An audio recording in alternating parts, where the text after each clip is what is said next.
दोस्तों नमस्कार, मेरा नाम प्रशांत है और आप देखना शुरू कर चुके हैं आपका अपना चैनल खुद रंग। दोस्तों आज मैं आपको 3 तस्वीरें दिखाने जा रहा हूं। इस देश के अल्पसंख्यकों के खिलाफ किस तरीके से सुनियोजित उनके बहिष्कार, उनके मकान, उनके दुकान, उनकी पहचान सब कुछ खत्म कर देने के लिए एक सुनियोजित कैंपेन चलाया जा रहा है। लेकिन उस कैंपेन में जब कुछ सामाजिक सद्भाव को बरकरार रखने वाले कुछ हिंदू ही जब सामने आते हैं तो कैसे वो नफरती गुंडे, बजरंग दल जैसे संगठनों के नफरती जाहिल किस तरीके से कूटे जाते हैं और किस तरीके से खदेड़ कर भगाए जाते हैं, वो तस्वीरें मैं आपको दिखाऊंगा कि कैसे हिमंता विश्व शर्मा एक बार फिर से अपने ही जाल में बुरी तरीके से फंस गया है। पहले नफरत फैलाई, जब मामला अदालत कोर्ट कचहरी तक जाने की धमकियों और चेतावनियों तक आया तो अब गिड़गिड़ा रह गया, नहीं मैंने ऐसा नहीं कहा था। जो उसने मियां वाला बयान दिया था ना, उसी पर अभी मैं आपको दिखाता हूं। आपको बताऊंगा कि किस तरीके से कश्मीरी सॉल बेचने वाले शख्स को बुरी तरीके से नफरती गुंडों ने मारा है। वो तस्वीरें आपको दिखलाने की कोशिश करूंगा और इसके अलावा इस देश के सर्वोच्च न्यायालय के chief justice of India justice Suryakant ने ऐसा कौन सा बयान दिया है जिसके बाद से बवाल मचा है और साफ तौर पर कहा जा रहा है उनको मजदूर विरोधी, गरीब विरोधी। बहुत सारी खबरें, सब कुछ बताने जा रहा हूं, लेकिन सबसे पहले खबर का आपको सारांश बता देता हूं। उत्तराखंड का एक जिला है कोटद्वार। कोटद्वार में एक नफरती चिंटू बजरंग दल के गुंडे एक दुकान में पहुंचे।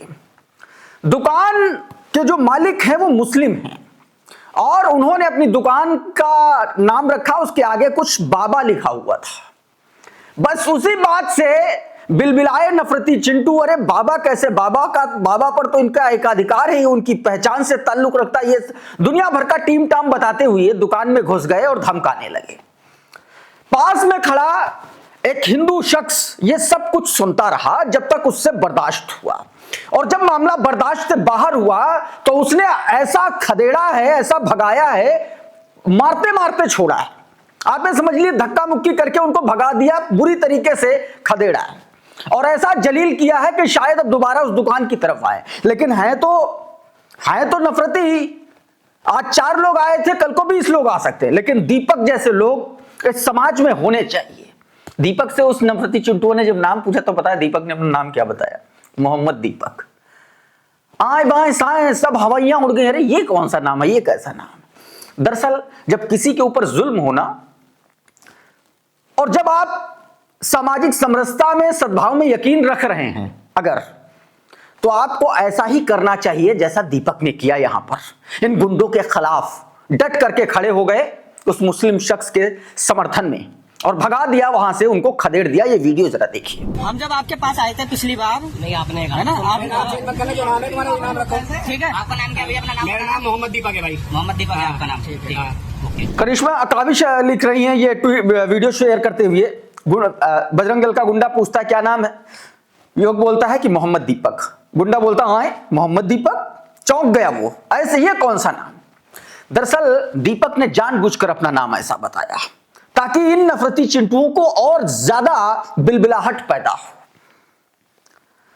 ये इस तरीके की बात आगे काविश ने लिखा कि हर घर में दीपक जैसे लड़के होने चाहिए जो समाज को मोहब्बत की जड़ों से बांधे रखते हैं। सौरभ इसी ट्वीट को पोस्ट करते हुए लिख रहे हैं आपकी स्क्रीन पर। बताया उत्तराखंड के कोटद्वार में एक मुस्लिम बुजुर्ग की बाबा नाम से 30 साल पुरानी कपड़ों की दुकान है, जिस पर बजरंग दल वाले पहुंच गए और दुकान का नाम बदलो या बाबा बन जाओ कहने लगे। बुजुर्ग कह रहे हैं कि बेटा, बोर्ड पर ऊपर साफ साफ लिखा कि शुएब अहमद, फिर क्या दिक्कत है? लेकिन नफरती लोग सुनने को तैयार नहीं थे। वो कह रहे हैं कि हमें नहीं पता, ये बाबा नाम हटाओ। बुजुर्ग ने फिर कहा कि बेटा 30 साल पुरानी दुकान है, जीएसटी भी है, यही लिखा है, कैसे बदलवाएं? अब तो नफरती लोग कह रहे हैं कि हमें नहीं पता, कैसे भी बदलवाओ लेकिन बदल जाना चाहिए। ये बवाल देखकर सड़क से गुजर रहे 2 दोस्त, जिसमें एक हिंदू और एक मुस्लिम था, दोनों दुकान पर आते हैं और दुकान वाले से पूछते हैं कि क्या दिक्कत है, तो बताते हैं कि नाम बदलने की कह रहे हैं। इस पर वो कहते हैं कि कोई नाम नहीं बदलेगा, कल को ये कोटद्वार छोड़ने के लिए बोल देंगे तो क्या छोड़ दोगे? फिर बहस होती है, फिर दोनों दोस्त नफरती लोगों को धक्के मारकर दुकान से बाहर निकाल देते हैं। जब नफरती लोग इनका नाम पूछते हैं तो शख्स अपना नाम मोहम्मद दीपक बताता है।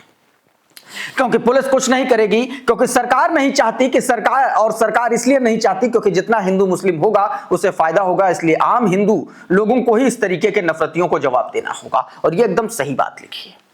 अब एक और तस्वीर मैं आपको दिखाता हूं। तस्वीर दोस्तों, बीते दिनों उत्तराखंड में त्रिपुरा के छात्र एंजल चकमा की आपने खबर देखी होगी कि किस तरीके से उनको लिंच करके चाउमीन और चाइनीज करके उनको नस्लीय टिप्पणी की गई, उन पर एक तरीके से मारा गया, फिर उनकी मौत हो गई। और कुछ एक ऐसा ही मामला और सामने आया है। ये दोनों तस्वीरें जो आप अपनी स्क्रीन पर देख रहे हैं, हम इनको ब्लर कर रहे हैं लेकिन इसके पीछे का सच बता दे रहे हैं। दरअसल तस्वीरों में बैठा हुआ जो युवा है ये कश्मीर का है।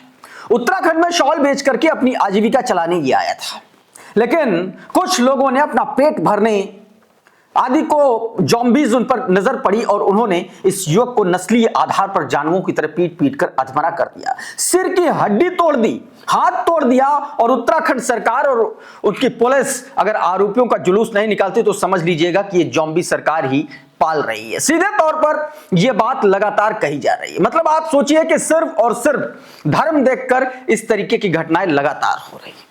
अब एक और तस्वीर दिखाता हूं। 26 जनवरी का ये वीडियो है, अब सामने आया है। झारखंड का ये वीडियो है। 26 जनवरी का प्रोग्राम चल रहा था।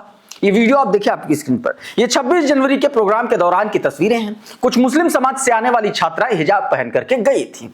चिढ़ाने के लिए कुछ लौंडे लफाड़े जो है वो भगवा गमछा पहन के आ गए। इस पर जब उनको मना किया गया तो बवाल काट दिया। देखिए जरा ये वीडियो। ये देखिए यही है जो कि धक्का दिया था, भगवा गमछी लेके आया था। ये देखिए यहाँ देखिए फुल नकाब में है, फुल नकाब में यही धक्का दिया था। देख सकते हैं इसको, देख सकते हैं यही धक्का दिया था।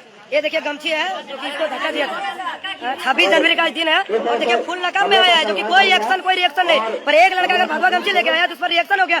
सारा हिंदू यहाँ मर गया। ये देखिए आधा से ज्यादा बच्चा हिंदू है, सब मर गया है, कोई जिंदा नहीं है, सबके सब एकदम खत्म हो चुका है। अब एक और तस्वीर, द वायर की यह खबर देखिए। नवरंगपुर में प्रार्थना को लेकर के ईसाई आदिवासियों पर हमला, चर्च में ताला डाल दिया। अभी हफ्ते भर पहले की, हफ्ते 10 दिन पहले की खबर है, किस तरीके से एक पादरी को बुरी तरीके से मारा गया था, पीटा गया था, उसको गोबर तक खिलाया गया था। लेकिन ये देखिए फिर से ये नया मामला आ गया।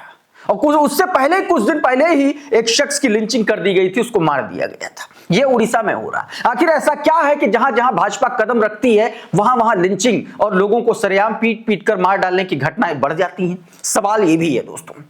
एक और तस्वीर आपको दिखाता हूं, हिमंता विश्व शर्मा से जुड़ी। हिमंता विश्व शर्मा कैसे झूठ बोलता है, जरा ये झूठ देखिए। इसका क्या लिख रहा है ये स्क्रीन पर आपके ट्वीट में, इसका आपको हिंदी रूपांतरण बता देता हूं। दरअसल ये सफाई पेश कर रहा है अपने बीते दिनों मियाज पर किए, मुसलमानों पर किए गए बयान को लेकर के।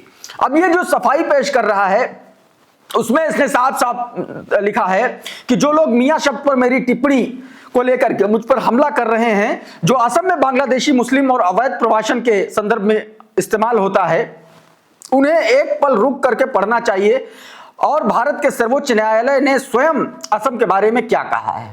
सुप्रीम कोर्ट की टिप्पणी, ऐसा दावा किया है इसने कि सुप्रीम कोर्ट ने कहा कि असम में हो रहा मूक और कपटी जनसांख्यिकीय आक्रमण निचले असम के भूभाग, राजनीतिक और महत्वपूर्ण जिलों को खोने का कारण बन सकता है।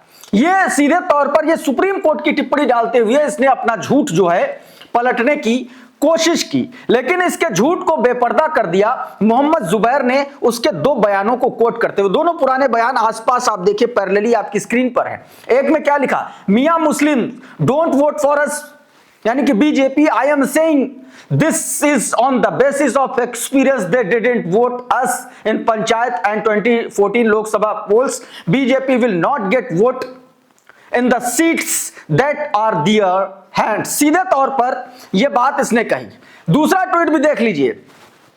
Assam CM Himanta Biswa Sharma says take it writing in the census in Assam this time Mia Muslim population will be 38%।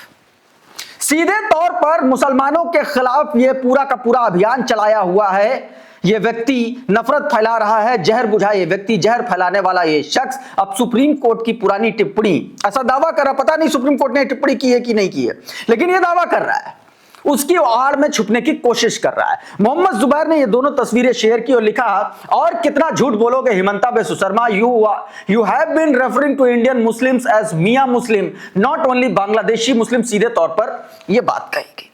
अब एक और खबर मैं आपको दिखाता हूं सुप्रीम कोर्ट से जुड़ी, इधर से लाइव लॉ की खबर देखिए।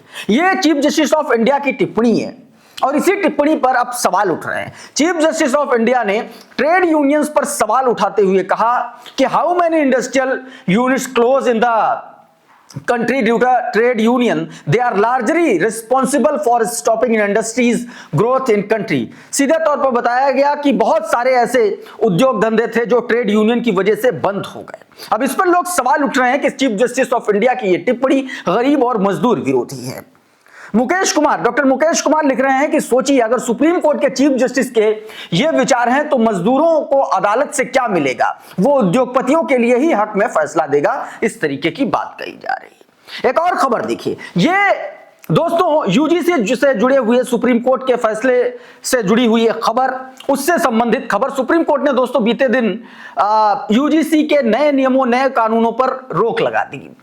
अब इसके बाद यह कहा जा रहा है, यह दावा किया जा रहा है कि तमाम सारे देश के दलित पिछड़े आदिवासी जो है वो बड़ा आंदोलन और प्रदर्शन करने के मूड में आ गए हैं। और यही खबर रणविजय अपने ट्विटर हैंडल से लिख रहे हैं कि एससी एसटी ओबीसी वर्ग बड़े आंदोलन की तैयारी कर रहा है यूजीसी के नए नियम लागू कराने को लेकर के। अब इस वर्ग के लोग मोदी सरकार से नाराज हैं क्योंकि सुप्रीम कोर्ट में यूजीसी के बचाव में सरकार की ओर से कुछ नहीं कहा गया। सरकार के वकील पूरी तरीके से शांत रहे, जनरल भी नाराज हैं और एससी एसटी ओबीसी भी नाराज हैं, ये बात कही गई है।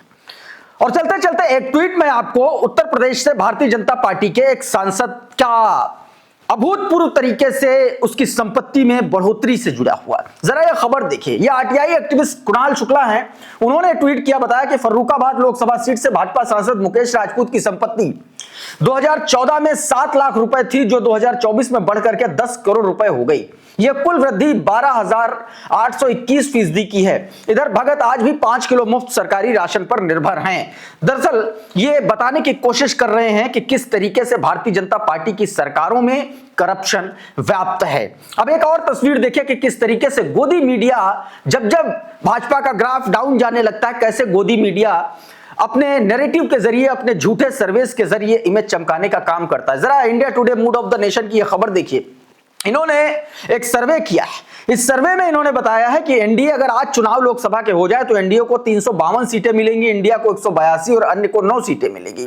एएमओ के नाम का एक ट्विटर हैंडल है, वो लिख रहे हैं कि India today opinion poll gives 352 seats to BJP plus if Lok Sabha election held today. बताया कि सब नाराज हैं, किसान नाराज, स्टूडेंट नाराज, एससी नाराज, मुस्लिम नाराज, यादव नाराज, दलित नाराज, सब नाराज हैं, फिर भी 352 सीटें एनडीए को मिल रही हैं। यानी कि सीधे तौर पर इस सर्वे को फर्जी करार देने की कोशिश की जा रही है। इस वीडियो में बहरहाल इतना ही। बहुत बहुत शुक्रिया, बहुत बहुत धन्यवाद। आप जुड़े रहिए आपके अपने चैनल खुदरंग के साथ। नमस्कार।